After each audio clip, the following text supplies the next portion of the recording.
chwala kanyo koda jopiny to mago jopiny ma oke kaunti ma Homa Bay kama Boaz Kiri nitiere. Boaz winjo kanyo ni MCAs okutiyo makare ero keto iu mbele e kind mamoko keni dwoko mane madichiwo mokwongo awacho ni jawuoyo mokwongo wacho adieri gima role mar MCA according to the constitution article 185 wacho ni legislation, oversight and representation.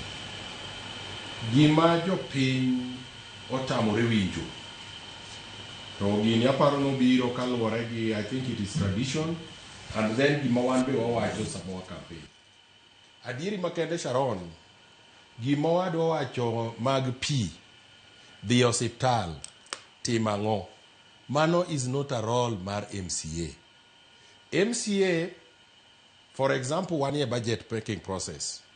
MCA de wacho ni an kaluwore gi dwaro mar jopiny kuma wuoke. Jopinywa gombo ni mondo wager osiptal miluongo ni Kanyangasi dispensary.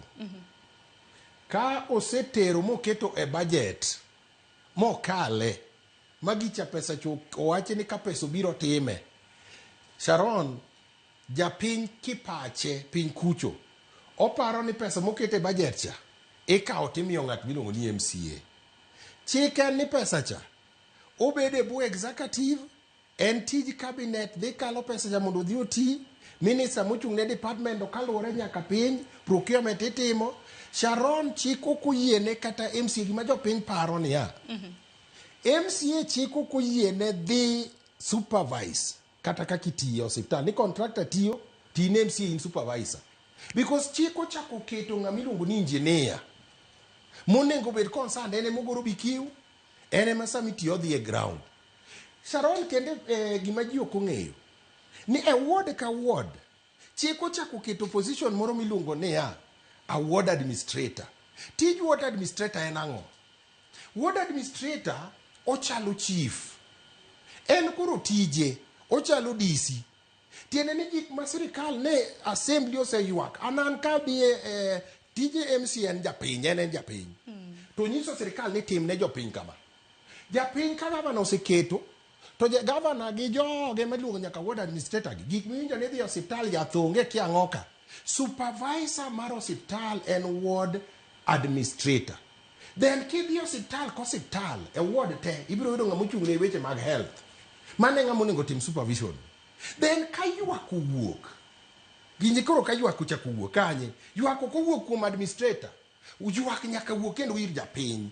Ng'ama teko kendo ma MCA nigo kendo en chak dok mane bunge dhi go mana koko. To koro chandruok mwayudo en ni Sharon, jopiny osedhi oketo gini modhi omiyo ng'ato rol ka miluongo ni koro development ma MCA koro tije en development.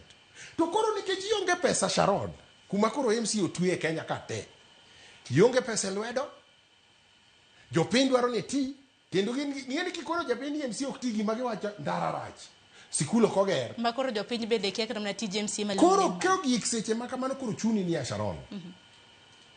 Jopiny dwaro kama to chuni ni idwaro nikech pache osebiro ni idwaro ECD.